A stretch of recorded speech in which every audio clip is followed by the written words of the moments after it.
새 출발을 맞이해서 오늘 우리 주보를 통해 보았듯이 34분께서 이번에 암송을 참여했다고 합니다. 너무나도 저는 참 기뻤던 부분이 목사님께서 20%를 교회의 어떤 한 목표로 내세웠고, 그런 많은 부분에서 20%의 성장의 그 기미나 혹은 이미 이루어진 저 여러 가지 모습들을 보면서 참 감사했습니다.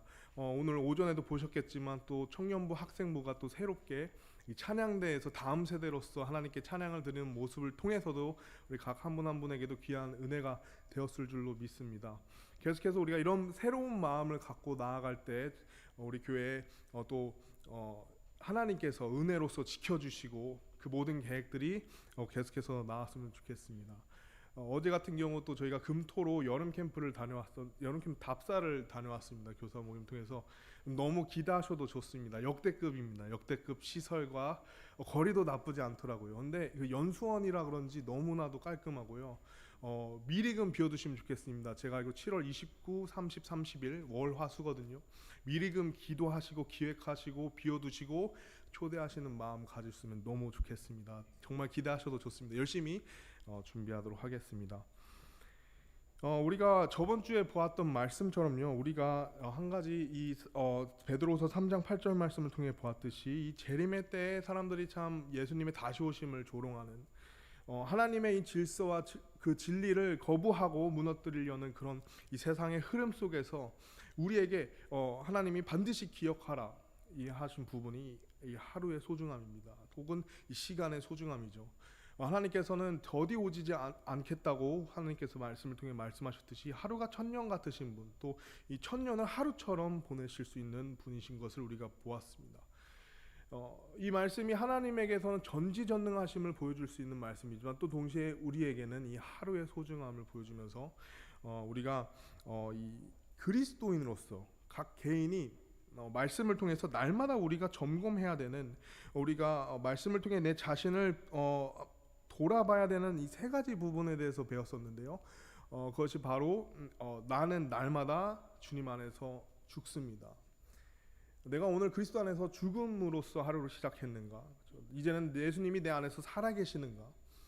두 번째는 나는 날마다 나의 십자가를 들고 가는 것입니다. 이것은 그리스도인으로서의 의무지만 이것은 보상에 따르는 의무죠. 세상에 많은 무거운 것들이 있지만 예수 그리스도의 위한 그 무거움은 훗날 이것이 가벼워 보일 정도로 무거운 영광의 것으로 하나님 보상해 주신다고 약속해 주셨고요. 세 번째는 나는 날마다 주님을 따른다 해서 우리가 양의 그 영상 봤잖아요. 그 음성을 기억하는, 그 음성에 반응하는 그 양들처럼 우리가 매일 하나님의 말씀에 우리의 초점을 맞추고 하나님을 따라야 된다는 것을 보았습니다.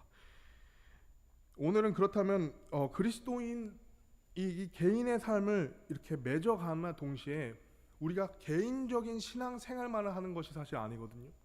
하나님께서는 피로 한 공동체를 부르셨고 그 무리를 피값으로 사셨는데, 바로 이 각 개인이 예수님의 보혈로 거듭난 이 각 개인이 한 사람 한 사람이 모여서 조직된 이 교회, 그리고 우린 그 교회의 지체로서 하나님께서 오늘 말씀을 통해서 우리에게 날마다 우리가 어떤 삶을 살아야 되는지 보여주셨고 그것을 함께 나누기를 원합니다.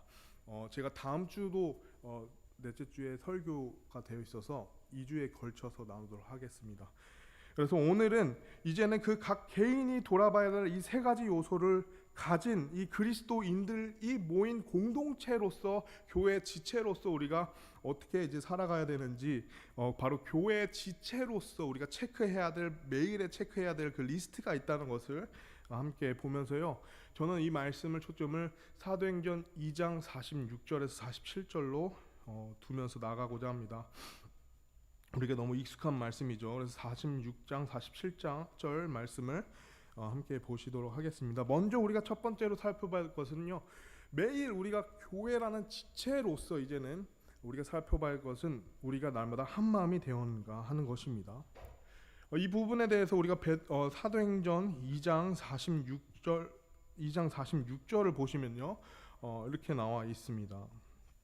하나님 말씀해 보시면요, 또 날마다 한 마음이 되어서, 그 앞에 내용을 보시면요, 사도들의 교리와 교제 안에 확고히 교회가 머물렀을 때 그 위에 이제 여러 가지 이적들이 나타나죠. 그리고 모든 믿는 자가 함께 모여서 그것을 각자 이제 필요대로 그것을 나눠주는 그 상황이 묘사됩니다. 교회 모습이죠. 그러면서 이제 또 날마다 한 마음이 되었다. 제가 이 부분을 이렇게 묵상하고 또 살펴보면서 참 이 부분이 흥미로웠습니다. 왜냐하면요, 이 교회 초대교회의 모습을 생각해 보면 알 수 있거든요. 쉽게 말해서 초대교회의 모습을 살펴보면 이들이 날마다 한 마음이 된다는 것이 굉장히 어려운 일인 것을 볼 수 있습니다. 상당히 어려운 일일 것이라고 생각이 듭니다. 그런데 하나님 말씀에는 그들이 한 마음이 되었다고 하는 거죠. 우리가 이제 날마다 한 마음이 되어야 하는데 교회의 지체로서요. 근데 이 한 마음이 어떻게 될 수 있는지 그 이유에 대해서 먼저 살펴볼 텐데요. 당시 이제 초대교회의 모습을 생각해 보면요, 지금처럼 어떤 특정한 큰 건물을 소유한 것은 아니었을 것입니다. 아시다시피 이제 각자의 집이 있었고 그 집이 곧 교회의 어떤 공동체가 거하는 장소가 되었죠. 이제 우리가 예수님이 처음에 12제자를 부르시고요, 70명의 제자 그리고 500명의 제자들, 그리고 나중에는 이제 어디에 120명이 모이죠? 마가의 다락방에 120명이 모입니다. 근데 이후에 이제 우리가 이 2장 말씀을 보면요, 예루살렘 교회에 3,000혼이 더해지는 것을 보게 되죠. 참으로 많은 숫자가 갑자기 교회에 더해진다고 나와 있습니다. 만약 3,000혼이라고 생각해도요, 그 3,000혼이 어떤 특정한 건물에 다 같이 모이기는 불가능할 겁니다. 그리고 이제 많은 신학자들이 말하기를 예루살렘이 당시 한 5만 명 정도 그 교회에 성도들이 더해졌다, 이렇게 얘기하시는 분도 있고요. 정말 이 추산하기 어려울 정도로 참 많은 그 영적으로 거듭난 그리스도인들이 한 장소에 머문다는 것이 불가능했던 상황인 거죠. 즉 그들은 그러므로 이 초대교회는 각자의 집마다 마치 소그룹 형식으로 그들이 각자의 그 공동체 생활을 하고 그것이 한 교회의 모습으로 이루어졌다는 것을 우리가 볼 수 있습니다. 이들 모두 서로의 각자의 집을 나누어서 예배를 드리고 또 음식을 나누는 그런 소그룹 형태의 예배였다는 것이죠. 그 부분을 생각해 보면요, 만약에 5만 명이라 하면요, 사실 서로가 서로를 몰라 봤을 수도 있을 것입니다. 그렇죠? 5만 명이라고, 우리가 한 건물에 5만 명이 모이는 교회가 있을 정도 있다 해도 서로가 서로를 모를 수 있잖아요. 이런 그 초대교회의 본연의 모습, 초창기의 그 모습을 생각해 봤을 때 날마다 그들이 한 마음이 되었다. 날마다 그들이 한 마음이 되었다. 어떻게 참 많은 수의 교회 그 성도들이, 그 지체들이 한 장소에 다 같이 모이는 것도 아닌데 서로 각자의 집에서 예배를 드리는 그 어떤 장소적인 한계, 물리적인 한계임에도 불구하고 하나님께서 그들을 바라보시고 예수님께서 그들에 대해서 증언하시기를 날마다 그들이 한 마음이 되었다라고 말하는 거죠. 참 흥미로운 부분이었던 것입니다. 어떻게 그렇다면 그들이 한 마음이 될 수 있었을까요? 참 우리 이 현 시대의 교회도 그렇잖아요. 한 건물 안에 우리가 모여서 예배를 드리고 찬양을 하고 함에도 여러 가지 마음들도 있을 거고 참 단일한 마음을 참 융합하기, 참 통일하기 어려운데 어떻게 그들은 서로 각자 다른 집에서 서로 모르는 그런 어떤 관계 속에서 그 많은 그 한 교회 지체가 어떻게 한 마음이 될 수 있었는가? 이 부분에 대해서 저는 참 많이 고민하고 기도하며 또 묵상을 했었습니다. 어떻게 그들이 한 마음이 될 수 있었을까? 결론부터 말씀을 드리자면 그들이 한 마음을 지닐 수 있었던 이유는 바로 그 모임은 단순한 사교적인 사회적인 모임이 아닌 영적인 모임이었기 때문에 한 마음이 가능했던 것입니다. 대표적으로 사도 바울이 그러한 부분을 참 많이 보여줘. 사도 바울은 이렇게 말씀했습니다. 빌립보서 1장 8절 말씀을 보면요, 내가 예수 그리스도의 심정으로 너희 모두를 얼마나 많이 그리워하는지 대해서는 하나님께서 내 증인이시니라 라고 얘기하셨어요. 많이 너희들을 그리워한다. 내가 얼마나 그리워하는지 하나님께서 아실 정도로 내가 그 예수 그리스도의 심정으로 너희를 그리워한다. 근데 사도 바울도 사실요, 그 각 개교에 어떤 지체들이 있고 어떤 영혼들이 있는지 다 알 수는 없었을 것입니다. 그러나 그 각 개교회를 향한 사도 바울의 마음은 이와 같이 한결같았죠. 즉 보고 싶다 였습니다. 내가 너희들 너무 많이 그리워한다.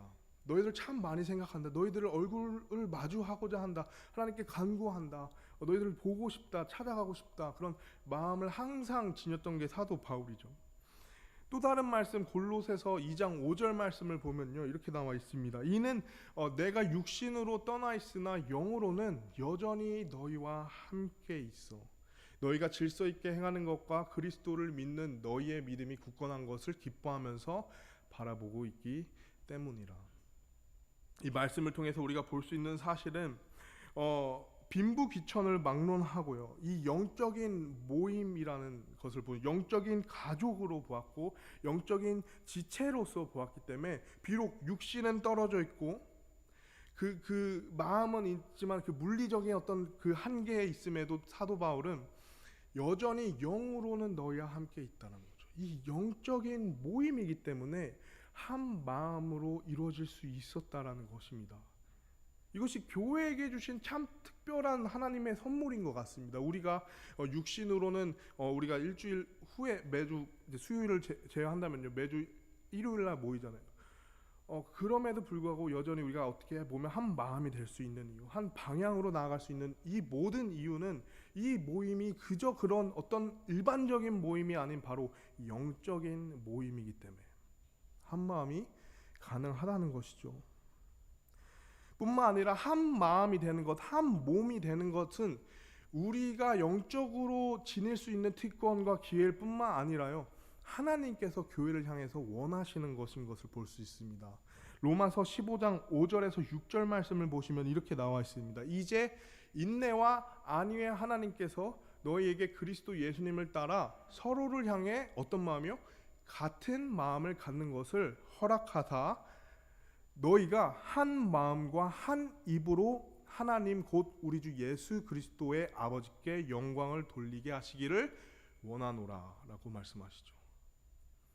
하나님께서는 이 영적인 모임을 자신의 피값으로 사신 이 모임에 우리가 어떤 모습을 갖기를 원하시냐면요, 우리가 한 마음을 갖고요, 우리의 이 한 입으로 한 하나님께 영광을 돌리는 것을 보시길 원했다는 것을 볼 수 있습니다.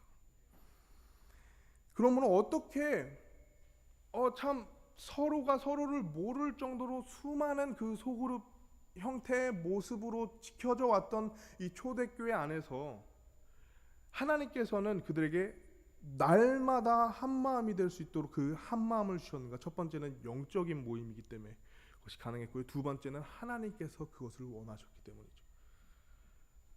교회는 참 그런 의미에서 놀라운 것이라는 것을 깨달았습니다. 우리의 세대가 또 우리의 시대와 또 어떤 삶의 배경과 어떤 살아왔던 환경이 다르고 지역이 다르죠. 여러 가지 그런 다름이 있지만 하나가 될 수 있는 이유가 바로 이 영적인 모임이며 또 하나님께서 이 모임을 통해서 한 마음이 되길 원하시고 우리가 한 입으로 한 하나님을 찬양하기를 원하시는 것을 우리가 볼 수 있다는 것이죠.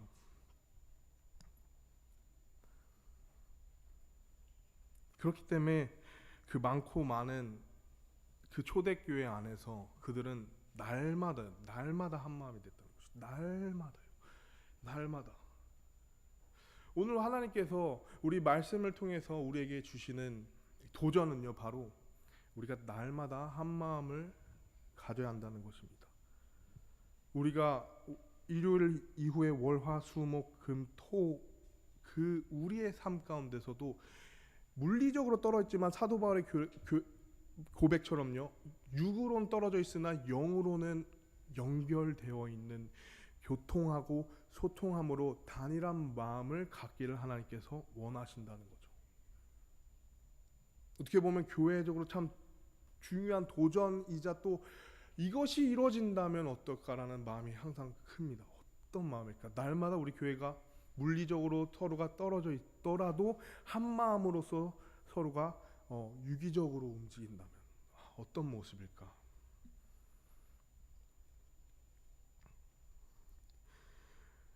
그렇다면 우리가 함께 또 살펴볼 것은요, 그렇다면 한 마음을 주신 그 하나님께서 이 한 마음을 어떻게 주셨는지, 이 한 마음 안에는 무엇이 중심이 되어 있는지, 한 마음이 되었다는 것이 무엇인지에 대해서 우리는 그 정의를 이제는 사도행전 2장 46절과 47절 말씀을 통해서 하나하나 살펴보기를 원합니다. 저에게 개인적으로 참 은혜가 되는 부분이었습니다. 우리 46절부터 47절 말씀 다시 보시면요, 또 날마다 한 마음이 되어서 성전 안에 거하고 집에서 집으로 돌아가며 빵을 떼면서 단일한 마음으로 즐겁게 자기들의 음식을 먹고 하나님을 찬양하며 온 백성에게 호감을 얻으니 주께서 구원받아야 할 자들을 날마다 교회에 더하시리라.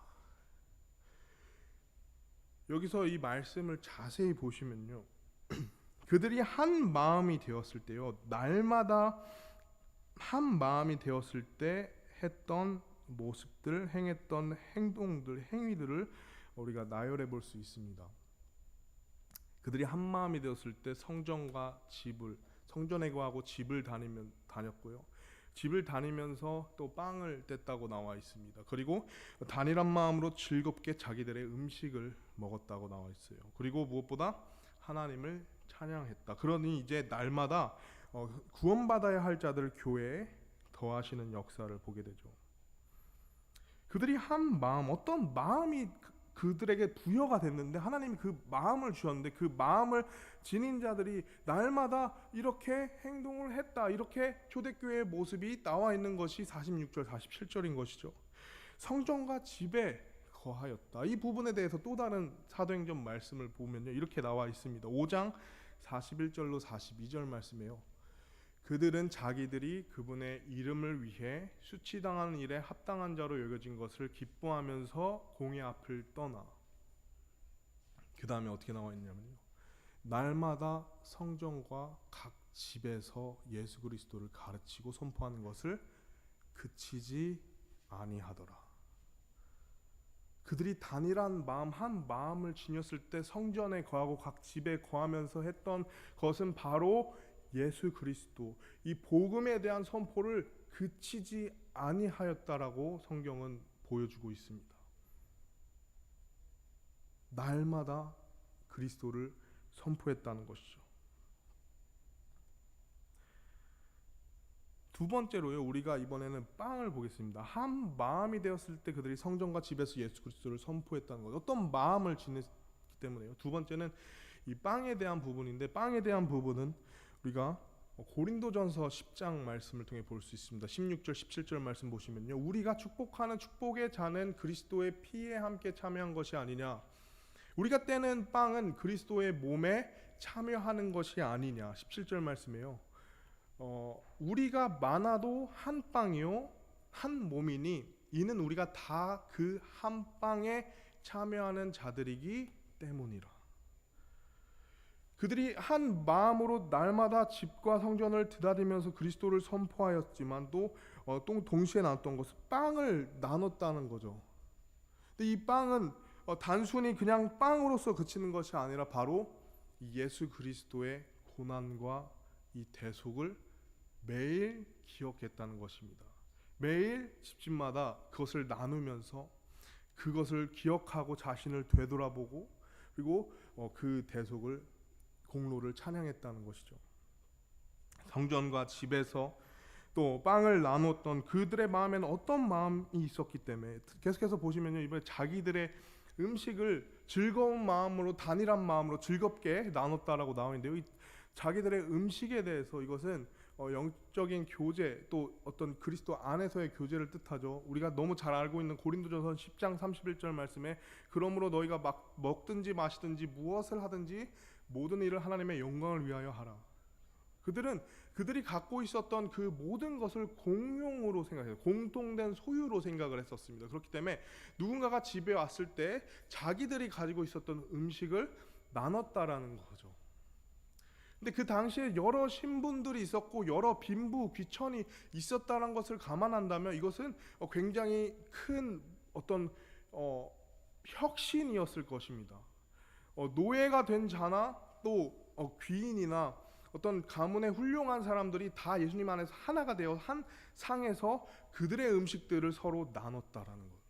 이것은 온전히 그들이 예수 그리스도 안에서 하나가 되었기 때문에 가능했다는 것이죠. 모든 일을 하나님의 영광을 위해 할 때 그들의 먹는 것까지, 그들의 마시는 것까지 모두 그리스도 안에서 했다는 것을 보여줍니다. 그들에게 어떤 마음이 있었는데 그 마음은 곧 성전과 집에 다니며 그리스도를 선포하게 하였고, 또 그들은 매일같이 그 빵을 나누며 그리스도의 대속을 기억하였고, 무엇보다 자기들이 그리스도 안에서 영적인 그 육적인 또 그런 교제들을 풍성히 나눴던 것을 보고 있습니다. 마지막으로 그들이 이제는 하나님을 찬양했다라고 나옵니다. 이 부분에 대해서는 에베소서 1장 12절 말씀에 나와 있습니다. 이것은 먼저 그리스도를 신뢰한 우리가 하나님의 영광을 찬양하게 하려 합니다. 먼저 그리스도를 신뢰한 우리가 이제는 하나님의 영광을 찬양하게 되는 것이죠.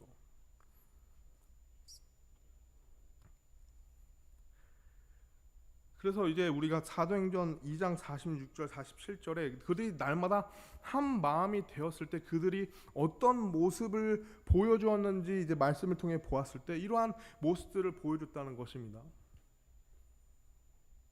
과연 그들의 마음에는 어떤 것이 있었는지 우리가 이 말씀을 쭉 살펴보면서 아마 그 공통된 부분을 발견하셨던 분이 계실 거예요. 그것이 곧 한 마음을 이어주는 공통된 요소이자 오늘 우리 교회에게도 너무나도 중요한 요소가 되는 것이죠. 그들이 한 마음이 될 수 있었던 이유는 바로 그 마음 중심에는 그리스도가 있었기 때문입니다. 교회는 그리스도가 우리 마음에 동일하게 우리 마음속에 가지고 있어야만 하는 것이죠.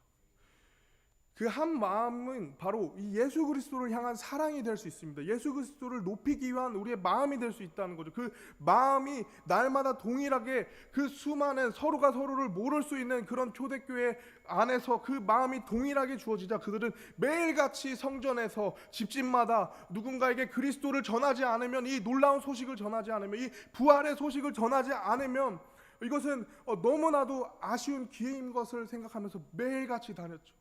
뿐만 아니라 이제는 그 선포를 하고 난 뒤에는 집에 와서 각 집에서 이제는 그치는 것이 아니라 빵을 떼면서 예수님의 그 죽으심을 생각하고 예수님의 나를 위해서 겪으신 그 고난을 생각하고 찢기신 살과 흘리신 피를 기억하면서 예수님께 자신을 다시 한번 내어드리고 내일 다시 한번 제가 성전에 나가서 집집마다 예수님을 선포하겠노라, 그 마음이 계속해서 이어질 뿐만 아니라 그들은 예수님 안에서 서로 하나가 되어서 빈부귀천을 막론하고 그들은 함께 음식을 나누면서 이제는 그리스도를 신뢰한 우리가, 여러 가지 일들이 있었던 우리가, 그 하루를 보낸 우리가 하나님을 공통적으로 함께 찬양하는 그 일들이 초대교회에서 끊임없이 날마다 이루어졌기 때문에 예수님이, 하나님이 우리에게 보여주시는 이 말씀처럼 또 날마다 한 마음이 그들이 그 마음을 가질 수 있었다는 것입니다. 오늘날 우리 교회에게도 이 부분이 너무나도 필요하다고 생각합니다. 단순히 모이는 것에 그치는 것이 아니라, 단순히 우리가 서로의 다름을 바라보는 것이 아니라 그 다름을 넘어 우리에게 공통된 한 분이 계신데 그 예수 그리스도를 우리가 높이는 것, 그것만으로 우리가 얼마든지 우리가 한 마음이 될 수 있다는 거죠. 우리의 모든 선한 열매는 곧 예수 그리스도를 말미암아 그 하나님을 아는 지식으로 말미암아 우리가 그러한 열정이 있을 때, 그러한 갈망함이 있을 때 우리가 한 마음이 될 수 있다는 것입니다. 오늘 우리에게 그 한 마음이 필요한 것이죠. 그들의 모든 행동과 모습과 그들의 모든 목적과 이유와 그들의 모든 동기에는 예수 그리스도라는 그 놀라우신 구원자가 계셨고 그 전지전능한 하나님의 아들이 그들의 마음에 있었기 때문에 그들이 어디에 있든 서로가 서로를 몰라보는 그 수많은 그 지체들 가운데 한 마음으로 한 가지 사명을, 한 소망을 갖고 나아갈 수 있었다는 것이죠. 아무리 교회가 크고 아무리 좋은 프로그램이 있고 아무리 많은 사람들이 이 교회 안에서 예배를 드린다 하지만 우리가 단일한 마음, 그 예배를 받으실 그 예수 그리스도를 바라보지 않는다면 우리는 결코 단일한 마음을 가질 수 없는 것입니다. 이 초대교회의 모습은 단순히 초대교회에서 그치는 것이 아니라 오늘날까지도 핏값을 사신 그 놀라운 이 예수 그리스도의 교회에 하나님께서 원하시는 모습이 된다는 것이죠. 우린 예수님을 그러므로 바라봐야 된다는 것입니다. 교회가 예수님을 통해서 모였기 때문에 그 예수님이 없이는, 우리의 마음의 중심이 없이는 예수님을 인지하지 않는다면 모든 것이 헛되게 될 수 있는 것이죠.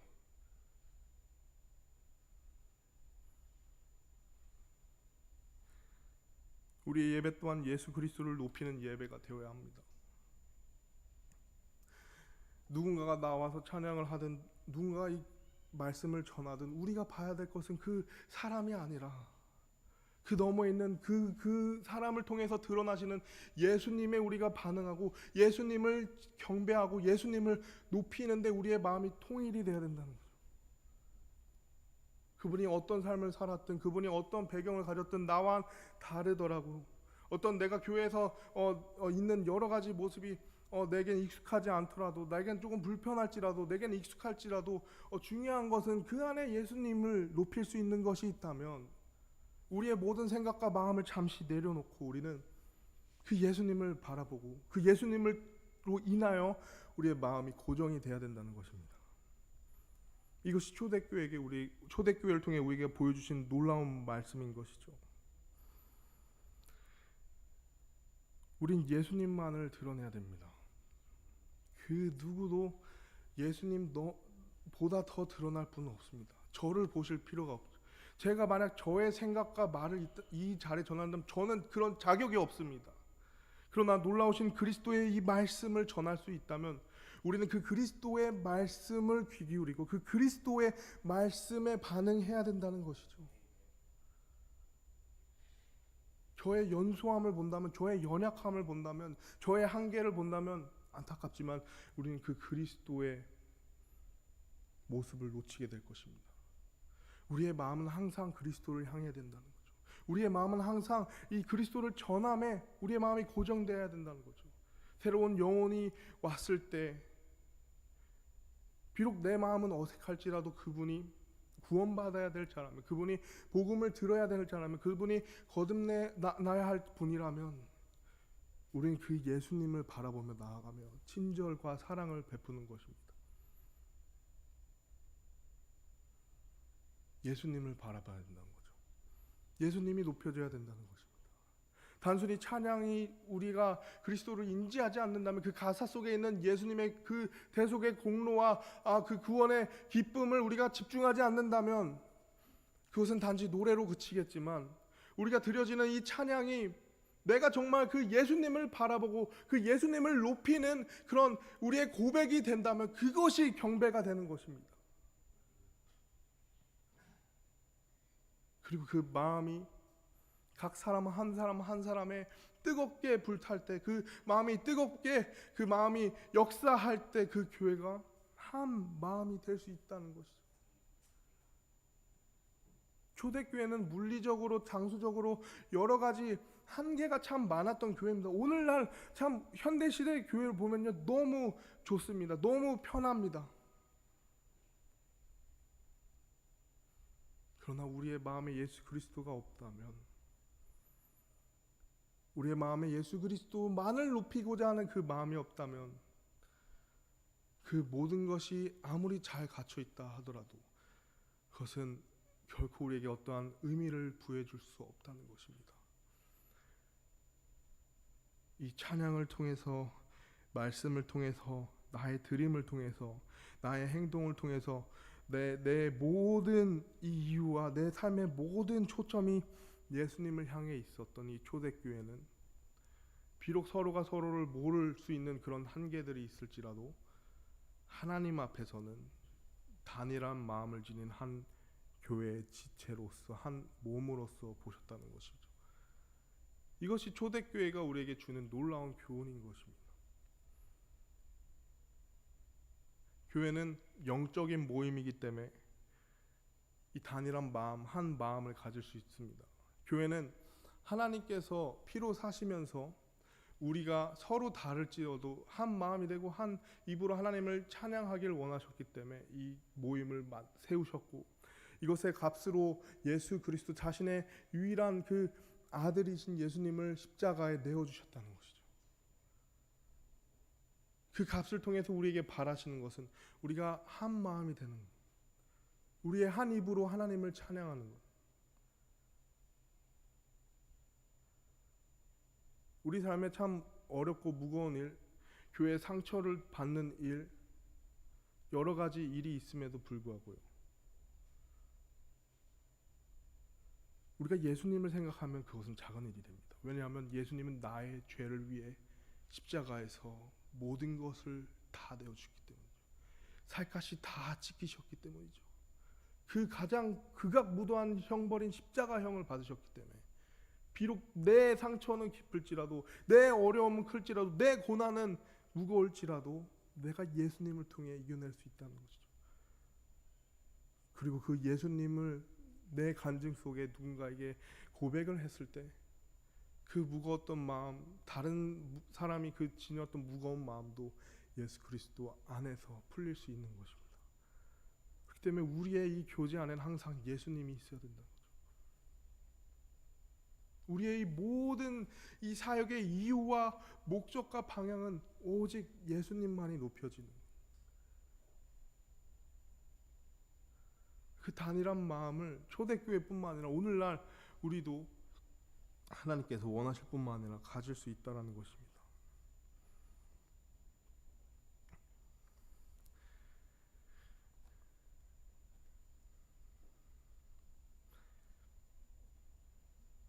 우리가 아까 저희 말씀드렸던 이 찬양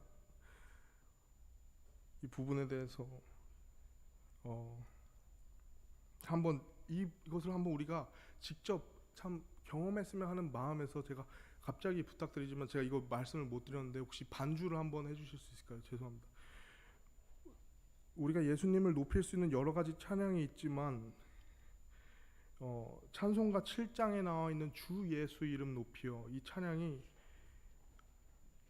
단순히 우리의 그냥 익숙한 멜로디로 그치지 않고 우리가 만약 그 예수님을 정말 이 시간 함께 잠시 찬양하겠지만 갑작스러워서 당황스러울 수 있지만 한번 우리가 예수님을 인지하고 그 예수님께 우리의 고백으로 이 찬양을 드리면 어떨까 하는 마음에서 제가 생각을 했는데 나누진 못했습니다. 갑작스러울 수 있지만 함께 보시면요, 혹시 그 스크린에도 띄워주시면 감사하겠습니다.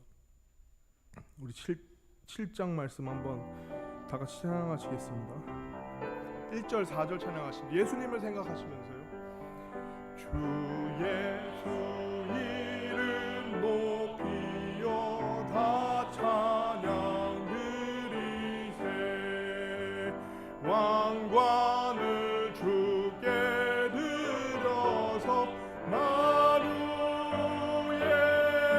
주 찬양, 왕관을 드려서 만유의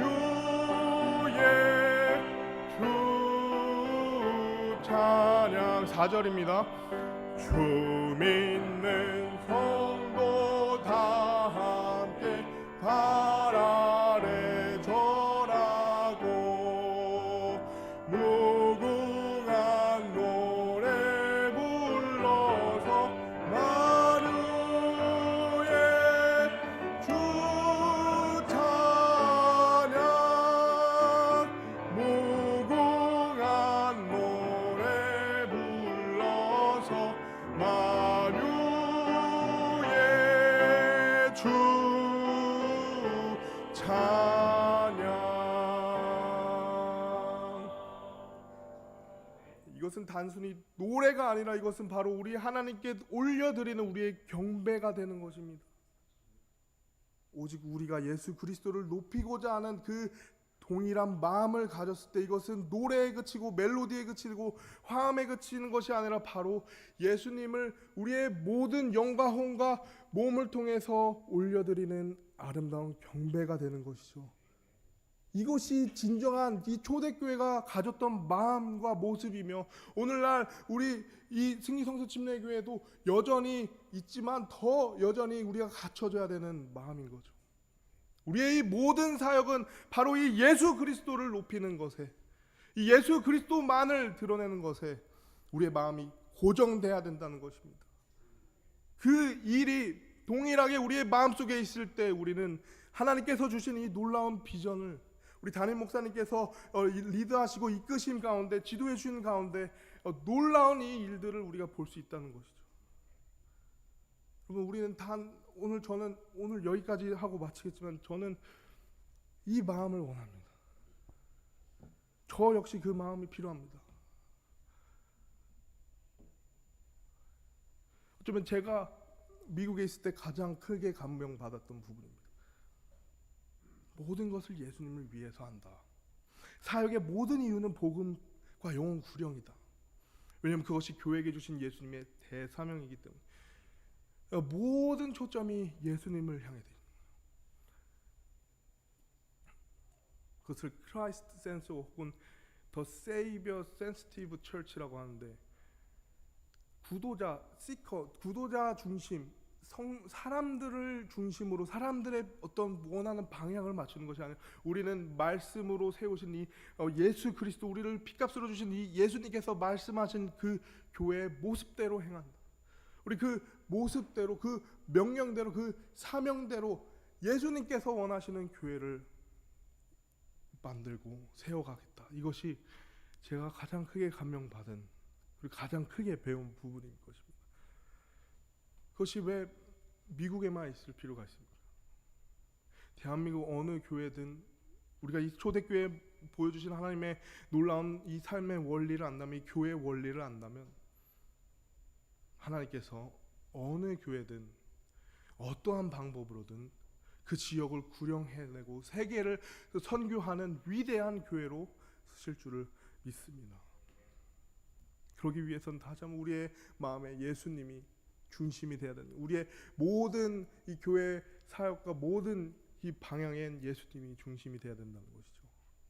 오늘 우리 초대교회의 모습을 보면서 그들이 참 모든 한계를 넘어 단일한 마음으로 매일같이 행할 수 있었던 그 모든 일의 중심을 보았습니다. 오직 예수 그리스도를 높이는, 예수 그리스도 안에서 하나가 되는 저희가 됐으면 좋겠습니다. 마지막으로 저희 에베소서 4장 말씀 보시고 마치겠습니다.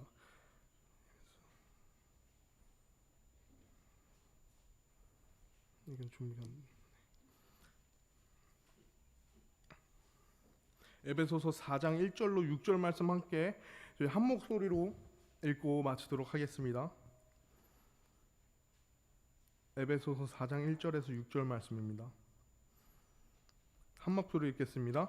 그러므로 주의 갇힌 자 된 내가 너희에게 간청하노니 너희는 너희가 부르심을 받을 때에 얻은 소명에 합당하게 걷고 모든 겸손과 온유와 오래 참음으로 사랑 안에서 서로 참아주며 화평에 매는 띠로 성령께서 하나 된 것 하신 것을 힘써 지키라. 너희를 부르심의 한 소망 안에서 너희가 부르심을 받은 것 같이 한 몸과 한 성령이 있고 한 주와 한 믿음과 한 침례가 있으며 한 하나님이 계시니 곧 모든 것의 아버지시라. 그분께서는 모든 것 위에 계시고 모든 것 두루 계시며 너희 모두 안에 계시느니라. 아멘.